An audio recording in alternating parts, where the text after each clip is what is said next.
Marcos Kapitulo 10. Ang tudlo ni Jesus mahitungod sa panagbulag.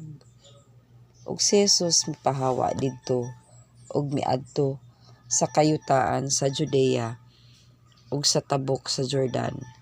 Ug didto gitapukan na usab siya sa mga panon sa katawhan ug ingon sa iyang nabatasan.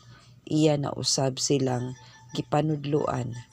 22. Ug dihay mga Fariseo nga miduol kaniya ug aron sa pagsulay kaniya gipangutana siya nila nga nanag-ingon alang sa usa ka lalaki, uyon ba sa kasugoan ang pagpakigbulag niya sa iyang asawa?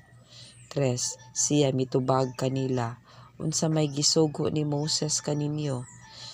4. Sila miingon, si Moses mitugot sa lalaki sa paghimog sulat pamatuod sa pakigbulag ug unya sa pagbulag kaniya. 5. Kanila mitubag si Jesus nga nag-ingon, tungod sa kasugot-suton ninyo kasing-kasing nagsulat siya kaninyo sa maong sugo. 6. Apan sukad sa sinugdan sa kabuhatan, ang Dios nagbuhat kanila nga lalaki ug babaye. 7. Tungod ni ining maong hinungdan, ang lalaki magabiya sa iyang amahan ug inahan ug makigtipon sa iyang asawa. 8. Ug ang duha mahimong usa, tungod niini dili na sila duruha kun dili usa. 9. Busa ang sa Dios ginahiusa, sa tao ayaw ipabulag sila. 10. Ug diha sa sulod sa balay gipangutana na usab siya sa mga tinun-an mahitungod niini. 11. Ug kanila mitubag siya nga nag-ingon, bisan kinsa nga mobulag sa iyang asawa ug unya mangasawag laing nakapanapaw siya batok sa iyang unang asawa. Ug kun siya mao ang mobulag sa iyang bana ug unya naglain nakapanapaw siya. Gipanalanginan ni Jesus ang gagmayng mga bata. 13. Ug dihay gagmayng mga bata nga ilang gidala kaniya aron unya iyang hikapon, apan gibadlong sila sa mga tinun-an. 14. Apan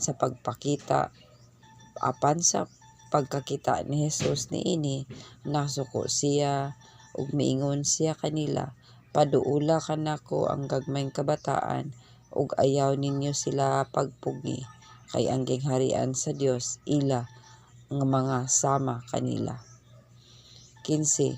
Sa pagkatinuod magaingon ako kaninyo nga bisan kinsa nga dili magadawat sa gingharian sa Dios ingon sa dinawatan sa gagmayng bata, dili siya makasulod niini.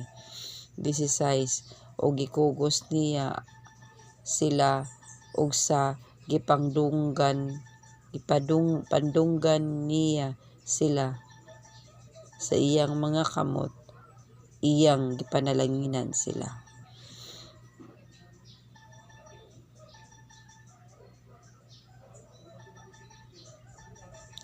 Ang dato ug batan-ong punuan. 17. Ug sa paghigula niya diha sa dalan, dihay usa ka tawo nga midalagan ngadto kaniya ug miluhod sa iyang atubangan ug kaniya nangutana siya nga nag-ingon, maayong magtutudlo, unsa bay akong buhaton aron makapanunod ako sa kinabuhing dayon? 18. Kaniya mitubag si Jesus nga nag-ingon, nganong giingnan mo man ako nga maayo? Walay bisan usa nga maayo gawas sa Dios lamang. 19. Nahibalo ikaw sa mga sugo, ayaw pagbuno, ayaw pagpanapaw, ayaw pagpangawat, ayaw pagsaksig bakak, ayaw pagpanikas. Tumahod ka sa imong amahan ug inahan. 20. ug siya miingon kaniya, magtutudlo kanang tanan ako nang ginabantayan sukad sa akong pagkabatan-on.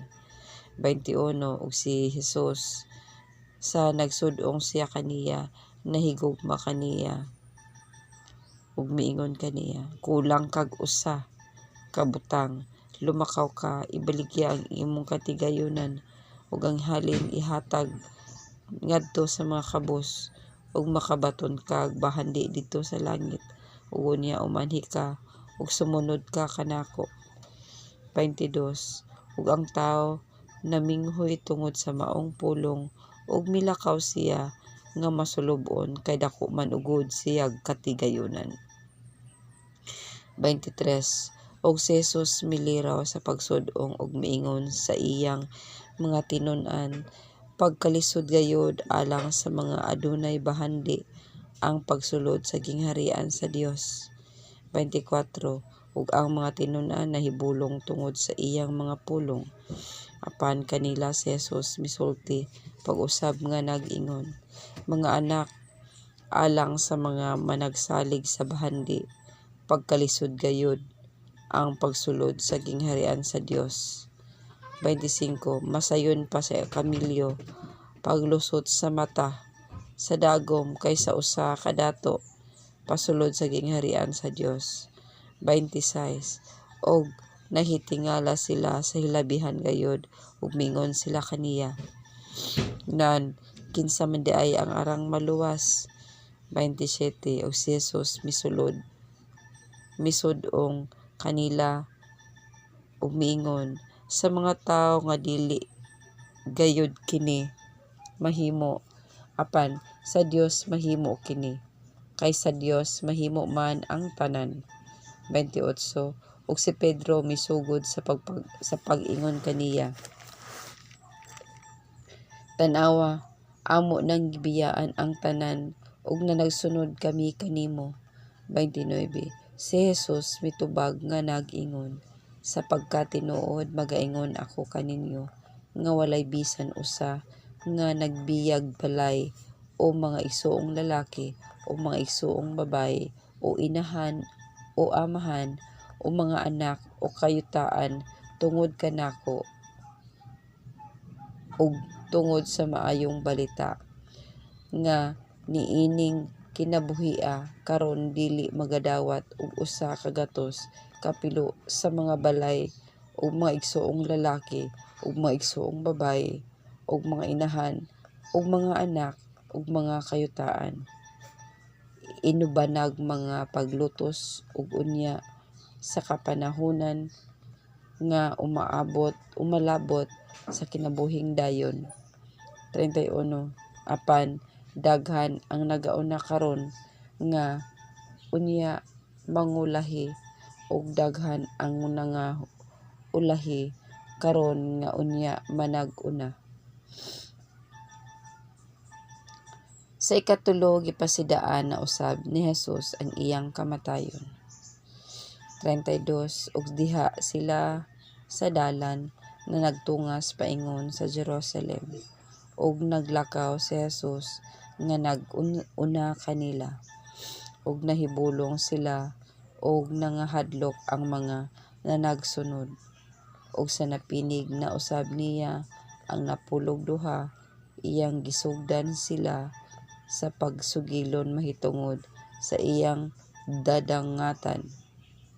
33 siya miingon, tan-awa, nagatungas kita karon padulong sa Jerusalem ug ang anak sa tao igatugyan ngadto sa mga saserdote nga punuan ug sa mga eskreba ug ilang pagahukman siya ngadto sa kamatayon ug igatugyan ngadto sa mga hentil.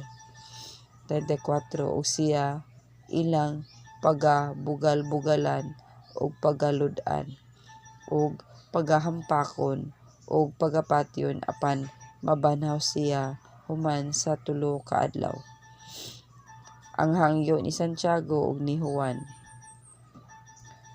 35 ug miduol kaniya si Santiago ug si Juan ang mga anak ni Zebedeo ug miingon sila kaniya, magtutudlo, gusto unta namo nga imong buhaton kanamo ang bisan unsa nga among pangayoon kanimo. 36 ug siya miingon kanila, kay unsa bay gusto ninyong buhaton ko kaninyo?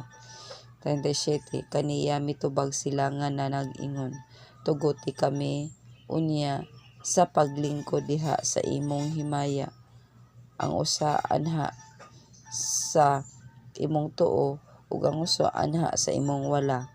38 apan si Jesus miingon kanila, wala kamo mahibalo sa inyong gipangayo, makahimo ba kamo sa pag-inom sa kopa nga akong ginaimnan o sa pagpabautismo sa bautismo nga ginabautismo kanako? 39 sila mitubag nga nag-ingon, makahimo kami.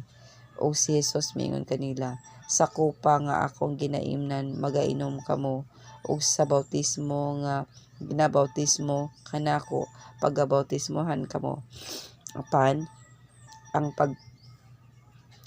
ang pagpalingkod dapit sa akong tuo o sa akong wala, dili ako ang pagtugot. Kini alang lamang kanila nga katagagan niini. 41 ug sa pagkadungog niini sa napulo ka mga tinun-an, migsugod sila sa pagkasuko batok kang Santiago ug kang Juan. 42 og gitawag sila ni Jesus ngadto kaniya ug miingon siya kanila, kamo nasayod nga ang mga gipanag-isip nga mga punuan sa mga Hentil nagapakaagalon ngadto kanila, ug ang ilang mga kadagkuan nagapakahari ngadto kanila. 43 apan kinahanglan dili kini mahitabo kaninyo, hinunoa bisan kinsay gustong mudako kaninyo, kinahanglan mainyo siyang sulugoon. 44 ug bisan kinsa ang gustong muhawod kaninyo,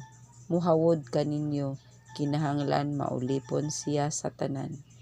47 kay ang anak sa tao mianhi dili aron pag-alagaron kundili sa pag-alagad ug sa paghatag sa iyang kinabuhi ingon nga lukat alang sa daghan. Giayo aron makakita si Bartimeo nga buta.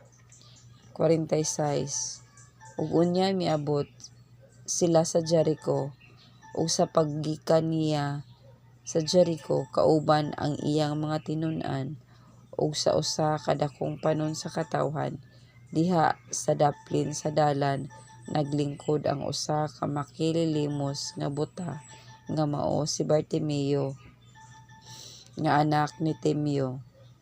47 ug sa pagkadungog niya nga kadto mao ay si Jesus nga Nazaretnon, misugod siya sa pagsinggit nga nag-ingon, Jesus, anak ni David, kaluoy ako. 48 ug siya gibadlong sa kadaghan nga nagsugo kaniya sa paghilom, apan misamot pahinuon siya sa pagsinggit nga nag-ingon, anak ni David, kaluoyin taon ako.